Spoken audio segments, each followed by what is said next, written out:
Magandang araw mga kawerpa pits. Bibigyan ko lang kayo ng konting tips sa pagre-rewind ng speaker, no? Pero this time papakita ko rin sa inyo kung paano i-rewind sa hindi na tayo gagamit ng ibang coil form. So yung coil form niya na rin na original. So pero sa mga hindi pa nakasubscribe sa aking channel, subscribe na kayo and then paki-like and share na din, no? Para maraming mas matuto, no?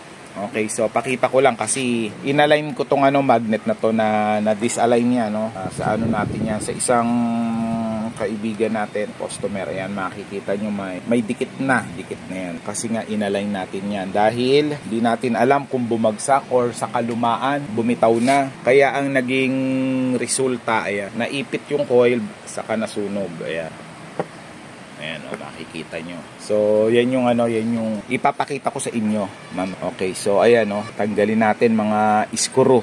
Ayan, and then sa susunod na mga araw papakita ko din sa inyo kasi since wala tayong magnetizer at demagnetizer, kaya hindi natin ma-discharge yung magnet niyan para mawala yung kanyang magnet kasi medyo mahirap i-align pag malakas yung magnet, no? Pero may mga technique naman, no? Kasi marami rin tayong nakukuha na in-align ng ibang gumagawa ng speaker pero puro tama yung portion na yan, puro tama ng screwdriver sa pag-align kasi malakas talaga yung pwersa niyan. So may technique naman na sundan nyo lang ako, papakita ko sa inyo sa mga susunod na araw. So ayan, tinatanggal lang natin, matigas pa yan, ayan, So bawat tanggal wala naman tayo makikitang tama-tama ng ng screw dun sa bakal kasi once na tinamaan yan, sasabit din yung voice coil. Ayan.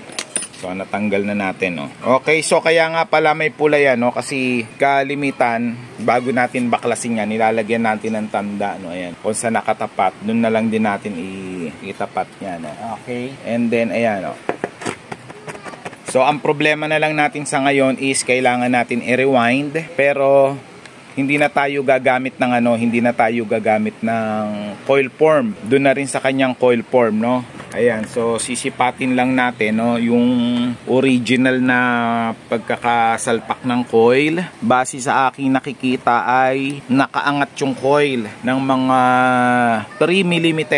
Ayan, 3 to 4 mm yung angat ng coil. So meron naman tayong nabibiling mga coil available sa online or sa market or kahit sa akin, Ang problema, masyadong malapad or mahaba yung yung lapad ng coil. Ayan, nasa 20 mm. Hindi kagaya nito. Ayan, wala kasi tayong taga-video mga kawerpa pits. Ayan, nasa lang siya, 14 mm lang. Ayan, 14 mm, ayan, 13 nga lang yun. Pero consider na yan as 14 mm kasi importante yan mga kawerpa pits sa mga speaker na maibalik natin yan sa dati. So, since okay pa naman yung kanyang coil form, ayan, ito mismo. Ibabalik na lang natin yung dati niyang winding, So yan yung ipapakita ko sa inyo. Sundan nyo lang ako, kawerpa pits. Okay, ang atin nga palang voice coil ay may diameter na na 75 mm. So 75 yan. Teka, balik ta rin natin. Ito talaga pang sukat niyan. Ayan, makikita nyo nasa 75 yan. 75.8. So ang gagawin lang natin, kailangan natin makagawa ng ng pinaka-moldy niya. Dito na papasok sa kanya, So kailangan natin, ayan, kagaya nitong kahoy, Ayan. So galing to sa ating kaibigan din na nagre-rewind ng speaker. Kay Henry Dison. So shout out sa iyo, Henry, taga Pampanga. Okay, so gagawaan natin ng eksaktong molde niya. Okay, so since ang ating molde ay 70 mm lang and then etong ating magiging coil form ay 75mm or 75mm plus, no? Okay. So bibuild upan natin ng mylar. So etong ginagamit kong fish paper with mylar ay number 010. Kasi meron din yan mga 07, 05. So habang baba yung numero, numinipis. So this time ginamitan natin ng 010. Ayan, iikot lang natin yan hanggang sa ma-reach natin na na siya, swak na dito. Ayan, kumbaga pasok na. Ayan, ayan. So hanggang sa ma-reach natin na papasok na ang ating ang ating coil form, yung hindi na siya maluwag. Okay, so sundan nyo lang ako. Yan na mga kawerpapit, sakto na. Kung makikita ninyo, sakto na yan. Okay, so ang sunod natin problema niyan is yung release. Ayan. So pag i-release natin yan, sisingitan lang natin yan ito ng kumbaga pang release. Ayun, ipapasok natin yan doon. So sa ngayon, ayan, ayan, ayan. Ayan. Ayan, ayan. Okay, so kailangan nakasiksik yan dyan bago natin i-winding ng panibago, para pagkatapos natin mag-rewind, hihilain lang natin yan isa-isa. Ayan, pag nahila natin, marirelease natin ng yan ng mas swabe. Kasi pag di natin ginawang ganon, magkakanda kupi-kupi uli yan bago nyo ma-release. Okay, so ang sunod nating proseso, tatanggalin na natin yung winding. So tatandaan nyo yung winding, yung starting natin, ayan counter, ito kasi yung starting, ito yung ending. So ang pagkaka-rewind niya ay counter, clockwise ang pagkaka-rewind niya. Ayan clockwise yan. Okay, so ang kanyang starting ay positive. Ayan yan, starting ay positive, at ang kanyang ending ay negative. Importante yan kasi pag hindi natin nasunod yan, babaliktad yung ating polarity ng speaker, and then possible na makancel niya kung may mga kasama pa siyang bang speaker pag ginamit natin. Imbis lumakas yung bayo, ninipis yung bayo or yung tunog. Hindi na makakapagpa-vibrate kasi kinokontra na, nagkokontrahan na yung dalawang speaker. Okay, so sundan nyo lang uli ako. Papakita ko uli yan mga kawerpapits, yung progress natin. Ayan, i-release na natin or tatanggalin na natin yung sunog na magnetic wire. Ayan kung makikita nyo. Sunog. So, importante yung ibabalik nating wire ay kasing size niya rin. Ayan, huhugutin lang natin yan. Okay, base sa ating caliper, ang sukat ng ating wire ay ayan, 0.32, 0.31.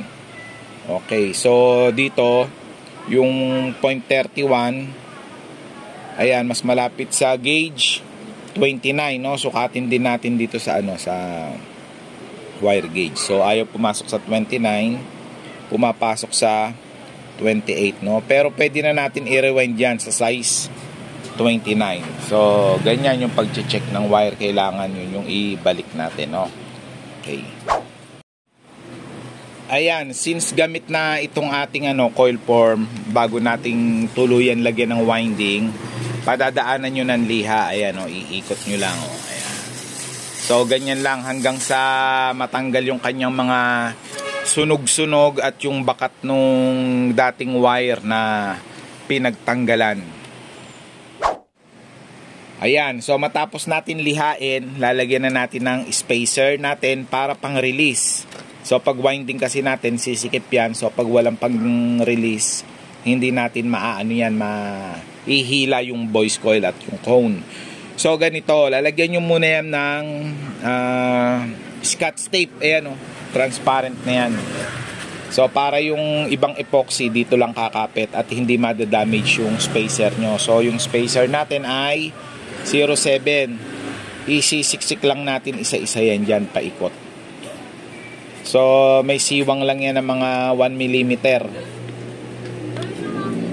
Ayan. So ganyan hanggang sa mapuno. Okay, so ganyan lang mga kawerpapits hanggang sa mapuno yan. Okay, sunod natin gagawin na iporma na natin. Ayan ayan na yung wire. So ito yung ilalim. Ayan, meron tayong para maganda yung galaw ng wire. And then lalagyan natin yan ng epoxy. Ayan lang, oh, gamit natin ay epoxy 5. Ayan. Oh, wala pong sikreto dyan. Ang sikreto lang dyan, haluin nyo ng maayos. Ayan, so since beginner lang tayo, konti lang lalagay nating epoxy, titimplahin. Ayan. Para lamang sa kanyang first winding or yung winding niya sa loob, yung pinaka starting. Ayan, oh. So konti lang. At hindi natin magagamit lahat yan. Okay, sunod. Mekus. Mekus mo na yan na mabilis. Ayan, oh. Ayan. So halo tayo. Shout out nga pala sa Reyes Mobile dito sa Bacoor, Cavite. Kay Alan Reyes. So sa kanya kanya speaker to. Sobrang lakas magpatugtog ni Alan. Ayan, bumigay. Okay, so madali lang matuyo yan. Wala pang 5 minutes natutuyo na yan. So kaya ipapahid na natin paikot. Ayan, so balik lang natin to.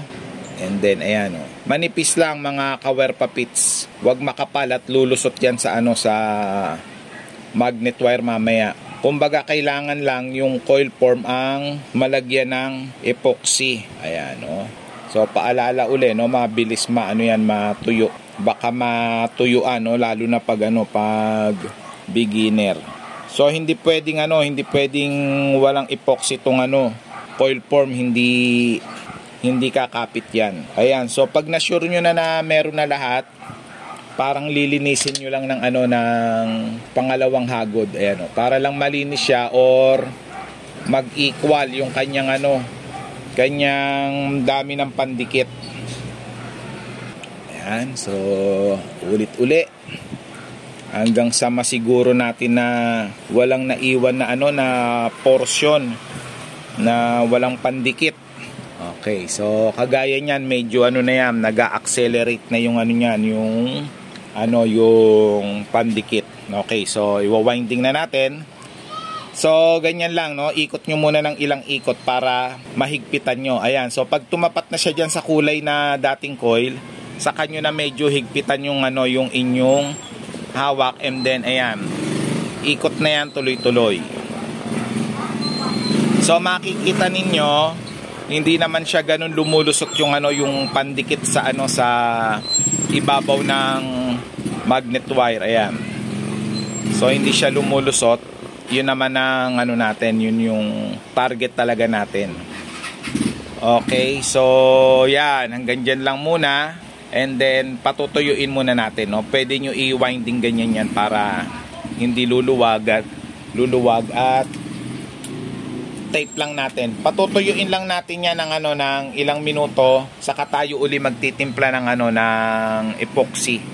Ayan, so babalikan ko uli kayo. Okay, yan. So napatuyo na natin ng ilang minuto. And then kung kayo ay may heat gun, ganon, pwede yun para mas maganda yung yung pagkatuyo niya. So ganun din kung paano tayo nag-apply dun sa sa unang winding, ganun din sa second winding. So takpan lang natin yung pinaka tanso ng ng epoxy 5. Ayan. So yun lang talaga ang kalaban natin dito, ay yung oras na mabilis siya matuyo. Kailangan maunahan natin.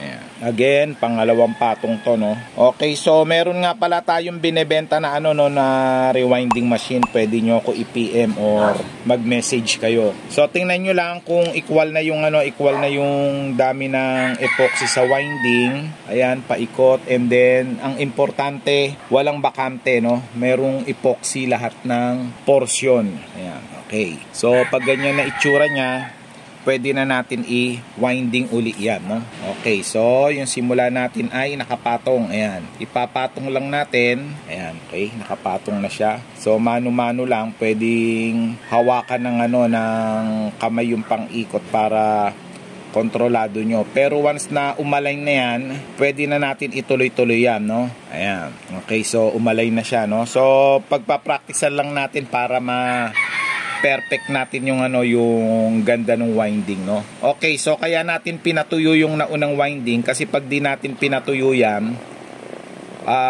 minsan sisiwang yung winding natin, maghihiwalay dahil makakasingit yung yung tanso sa ilalim, pupunta yung tanso sa ibabaw, so magsisiwang siya. Okay, so kagaya niyan, bandang dulo na, dahan-dahan lang, pwede tayo magpasobra ng konti kasi babawasan pa naman natin yan. Ayan, so napuno na natin, extrang ikot lang, ayan, para hindi luluwag. Okay, so yun lang, no? And then tape, pwede natin tapean. Okay, so pag na-tapean, putol tanso. So kung may natira kayong epoxy at basa-basa pa, pwede nyo naman ipahid. Pero kung hindi na, so iganyan nyo na lang. O yan, kumbaga parang lilinisin lang natin. Ayan, so manonotice nyo, meron tayo dito tape na puti para yung mga sumobrang epoxy matatanggal natin. So babalikan ko uli kayo mga ka-Werpa Pits. Okay, release na natin yung coil. So huhugutin lang natin yung mga mylar. Ayan, isa-isa lang. Ito yung may may masking tape. Ayan, pero maluwag na siya. Ayan, marirelease na natin. Okay, so ayan, na-release na natin. Sunod na lang ay isasalpak natin. So yan yung purpose ng ating mylar. Okay, lalagyan lang natin ng ng rugby or epoxy. Ayan, so pwede natin lagyan yun dyan. So gandahan nyo na lang pagkakadali, no? At mas maganda kung maganda sa paningin. Maraming nabibili online pang niyan, pang dikit sa ganyan, yung mga color black, no? Pero since tayo ay low profile lang tayo ang manggagawa, wala tayong pambili. So kung yung available dito sa atin, yun yung pauubrahin natin. Okay, so makikita nyo, no, medyo makapal yung rugby, pero pag natuyo yan, lang yan, halos kapit na kapit lang yan sa sa coil form. Ayan, okay, so dito lalagyan din natin, no, kasi dyan natin pakakapitin yung yung natin. Ayan, ito, yung terminal. Ayan, pahid lang din, rugby. Wala po tayong mga special na pandikit, pero ang garantiya natin dito ay hindi po bibitaw yan. Kahit palagabugin yan. Ayan, pwede na. So pahid lang uli, dyan mismo sa wire. Okay, so hayaan lang natin matuyo. So pag natuyo, ibebend lang natin ito, no, yung wire na yan at wire na yan, ibebend lang natin dito. So nakakapit na yan pag ganun. Okay, so ano advantage pag dito tayo nag-rewind? So hindi na natin kailangan ng another epoxy para sa pagdidikit ng coil. And then hindi na rin tayo bibili ng ng coil form. Mahal din po yung coil form. Umaabot din yan ng 12,000 pesos ang 1 kilo. And then hindi na rin tayo maghihinang dito kasi dito na natin dinugtong, no? So yan, kumbaga mga 4 months technique yan. So wala namang wala namang problema kahit hindi ganun kakinis, no? Yung performance niyan same pa rin ng ng original, no? Pero bago tayo magtuloy na isalpak, so papakita ko lang yung ating rewinding machine na for sale. Ayan, no? Vintage, maganda po yan, puro metal yung niyan, yung mga gear. Eto, pati tong copper na yan na na gear. Hindi kagaya ng ibang rewinding, P-brass yan na pupudpud. So PM nyo lang ako para dito sa sa ating rewinding machine. So pag-usapan natin.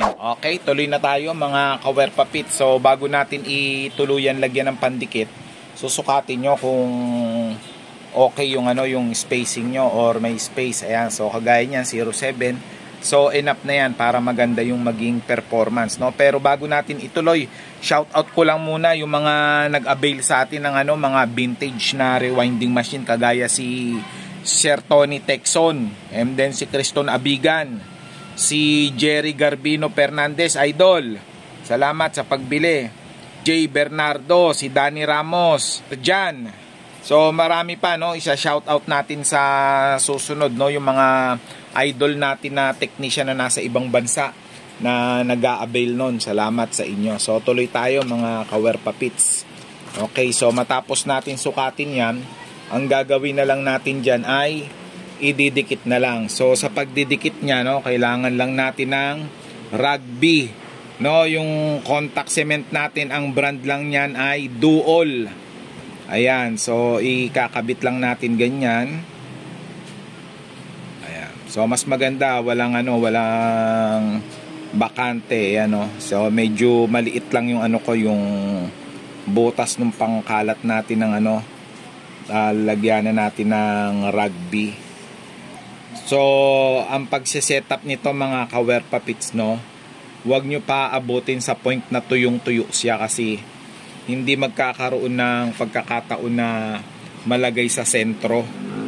Ayan, so kagaya nito, medyo medyo maliit yung butas ng aking lagyan na ng rugby. Ayan. So paikot lang yan, no? Paikot. Ayan. So babalikan ko uli kayo, lalagay ko lang to. Okay, so matapos yung cone, ayan, matapos natin lagyan, and then eto naman. So kung saan nakatapat yung yung damper, lagyan nyo. So pwede naman stick lang gamitin, wala naman magiging problema doon. Pwede naman ganito lang din, medyo pinipisil ko lang at nagbara. Ayan. So paikot lang uli. Okay, so ulit, hindi natin naantay na matuyo yan. So kailangan medyo sariwa pa yung rugby. Ididikit na natin para magkaroon ng oras na makapag-align yung yung ating voice coil. Kasi kung tuyong-tuyo yung rugby, paglapag nyo yan, kakapit na yan. Hindi mo na magagalaw masyado. So maaaring pagtanggal mo ng spacer, hindi ganoon naka-align yung yung ating coil. So kaya dapat sariwa pa. Babalikan ko kayo mga kawerpa pits. Okay, lagay spacer lang, siguraduhin lang yung pagiging equal nung mga siwang. Ayan. So pag equal na, and then sariwa pa yung pandikit, pwede na natin ilagay. Okay, so kung nasan yung terminal, dapat nandun din to. Baka lumihis, sasablay gawa natin. Ayan, yung pigtail and then terminal. So dapat magkatapat, and then itapat nyo na rin sa tornilyuhan niya. Ayan, importante yan. So ayan, okay, so pagdiin natin yan, kumbaga umalign dahil sa spacer. Since basa yung pandikit, sigurado align yan, hindi kagaya pag tuyong-tuyo, pag nilagay nyo, hindi na makakapag-align yan. So ganun lang yan, and then diinan nyo lang konti yung yung damper, and then hayaan matuyo kahit mga 30 minutes bago nyo tanggalin yung spacer. So mas matagal, mga 1 hour, mas okay. Ayan, so dinikitan lang natin, kawerpa pits. And then pati itong mismong dust cap meron na din. So konting patuyo lang, segundo lang, pwede na natin ipatong. Ayan, so kumuha lang kayo ng ng masking tape kapraso, and then may markings yan, di lang halata. Ayan, so karaniwan yung marking ko dito, tumatapat yan dito sa terminal. Ayun, may kulay red. So ilalagay nyo lang ganyan, para tapat dun sa dati niyang pinagtanggalan. Ayan, okay. So pag nailagay na natin, ayan, para hindi siya ganun yung sali-saliwa yung pagkakadikit. And then pag medyo na isentro nyo na, so pwede natin lagyan ng kahit konting pabigat lang. Ayan, limbawa yan. So may pressure lang siya konti. And then tetestingin na natin yan pag natuyo maya-maya. Ayan, so natunog na, okay na. Salamat mga kawerpa pits.